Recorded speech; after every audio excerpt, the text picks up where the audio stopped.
เอ่อสสวัสดีพ่อแม่พี่น้องวันนี้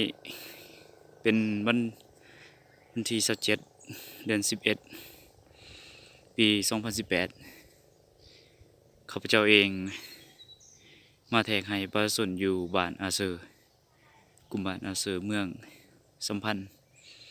แขวงผงสะดีอยู่บ้านอาเซอร์เป็นหมู่บ้านหนึ่งที่ตั้งอยู่วางภูผาอยู่เขตเนินสูงซึ่งห่างไกลจากเมืองสัมพันธ์ประมาณบ่แน่ใจ70 กิโล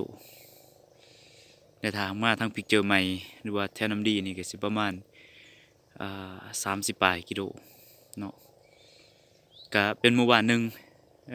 ที่ผลิตกสิกรรมเฮ็ดให้เป็นอาชีพหลักอาชีพรองลงมาก็แม่นการปลูกหมากแหน่งซึ่งสร้างรายรับให้แก่ชาวเกษตรกรอยู่เขตดังกล่าวนี้เนาะอยู่เขตบ้านดังกล่าวนี้ก็สิมีบ้านสนามหะเนาะบ้านมุกผะแล้วก็บ้านพี่หลวงแล้วก็อาเซอร์ที่มีการปลูกหมากแหน่งแล้วก็สร้างรายรับหลายเนาะพอสมควรแล้วปัญหาที่อยากเบาในมื้อนี้เนาะคือการเฮ็ดให้ของชาวเกษตรกรอยู่บ้านอาเซอร์หลังจากที่ว่าได้เฮ็ดเวียกได้มาสัมผัส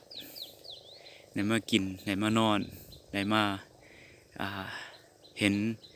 แล้วก็ได้สัมผัสโคเรือนจำนวน100 ปลายกว่าหลังคาเรือนเนาะ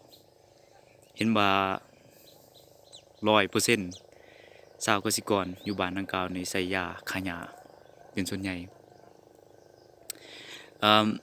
ข้าพเจ้าสัมผัสได้คือในเมื่อสัมผัสโคเรือนแล้วคืออยู่ในแบบฟอร์มบางคำถามจะถามว่าอยู่บ้านดังกล่าวนี่ได้ใช้ยาฆ่าหญ้าบ่เขาเจ้าว่าใช้เขาว่า100%แต่หลังจากนั้นก็ลงบันแทกพื้นที่ภาคสนามเนาะจะเลือกเอา3 ครอบครัวหรือว่า4 ครอบครัวให้ได้ประมาณ7หรือว่า8 แปลงแล้วหลังจากที่ว่าลงมาแทกแล้วก็มาย่างตามไร่เนาะตามที่เห็นนั่นแหละตามไร่ของชาวเกษตรกรมาเบิ่งเนื้อที่การผลิตการใช้แรงงานในแต่ละกิจกรรมการถางการจูดการปลูกการเสียหญ้าการเก็บเกี่ยวและการขนส่งว่าใส่จักวันใส่แรงงานเท่าไรเนาะ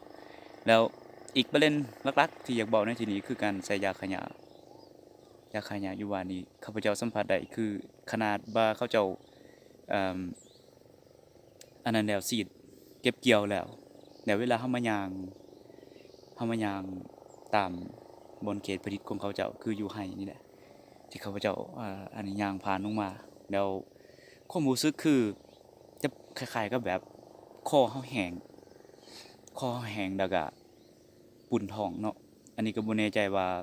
แต่ก็มีน้ำลายอาการของน้ำลายมันรู้สึกแบบว่าอายกินหรือว่าสารตกค้างต่างๆของยาฆ่าหญ้ามันยังอยู่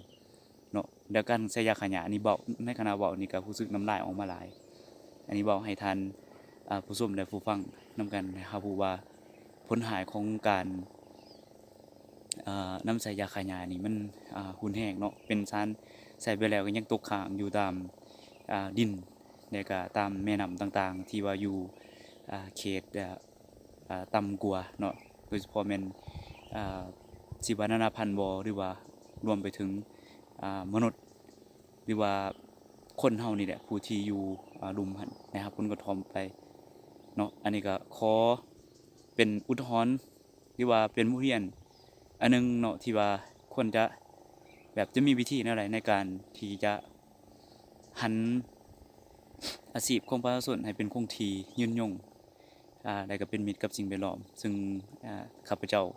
ในนามเป็นพนักงานโครงการของระบบการผลิตกสิกรรมที่ปรับตัวไปตามสภาพดินฟ้าอากาศเนาะก็เป็นพนักงานโครงการผู้หนึ่งแบบที่ว่าลงไปคุกคีแล้วก็รับรู้แล้วก็สัมผัสและได้รู้ได้เห็นเนาะต่างๆบ่เฉพาะแต่อยู่เขตอาเซียนบ้านเดียวเนาะหลายๆแขวงก็อาจสิเป็นคือกันโดยเฉพาะแม่นอยู่เขตภาคเหนือเนาะขอจบไปก่อนเนาะขอขอบใจ